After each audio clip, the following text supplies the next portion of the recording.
Look at how to send an email using the SMTP protocol. So for this demonstration, we'll use an SMTP server which is running on the local host and connect to it. So if you notice, the SMTP server actually greets us with its version.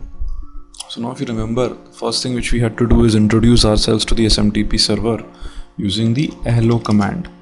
Let's say we type in falsely that we are actually securitytube.net's email server.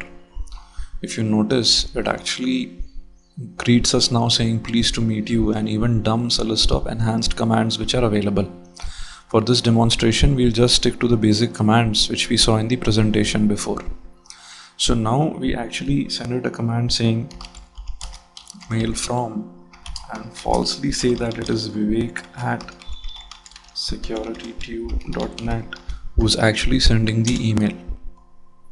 Now if you notice, the SMTP server says sender is okay, so there is no problem with the sender field. In the next step, we actually say that this mail is destined for using the receipt to command to root at localhost, and it also says the recipient is okay. So basically now we have to type in the data. So now the SMTP server says that you can start entering the email and end with a dot on a line by itself when you're done with the email. So what spammers generally do is that they add a lot of headers to make the email look as legitimate as possible, such as the date header, the from header, the to header, the subject header, so on and so forth. We'll just add the subject header for this demonstration. Say hi, right? And then we type in the real mail.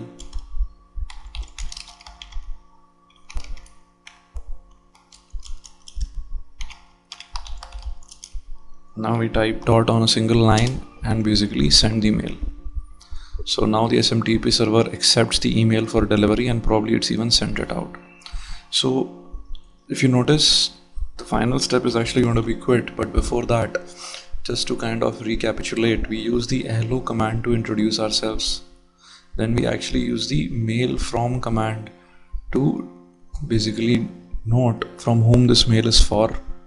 Then we use the receipt to command to tell the send mail server for whom this mail is actually destined to. And then we use the data command to actually enter the email. Once we finished entering, we actually just use dot on a single line, and then finally now we are about to quit.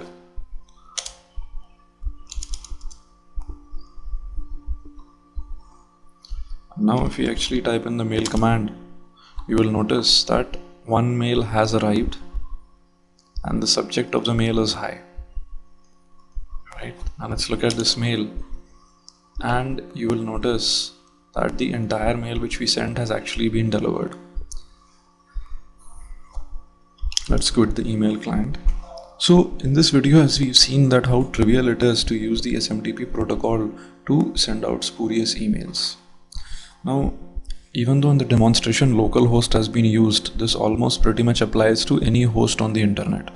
The only difference being that before you contact that host, you need to find out the MX record for that host. For example, let's say that as a spammer, someone would want to send a spam to gmail.com. Then the first step is actually to use a utility like dig. Say that you need the mail exchanger for gmail.com. And then you get a huge dump basically of the dig command. But the important section here basically is the email servers which are listed here in the answer section. So if you notice, we've been given choice of around 5 email servers here. And then this is the IP address of those email servers. So interestingly, if we just take one of these IP addresses and try and connect to port 25, we'll actually notice that we have arrived at the email server of google.com, right? MX or mail exchanger of google.com. And pretty much all these steps which you've discussed follows, but I would strongly advise against trying a demonstration against a public server such as Gmail or Yahoo. It is always better to try out all the demos against localhost. Well, that's all for this video. Thanks a lot. In the next series just to add here, we will look at how to automate the procedure of sending emails. Once again, thank you. Hope you liked the video.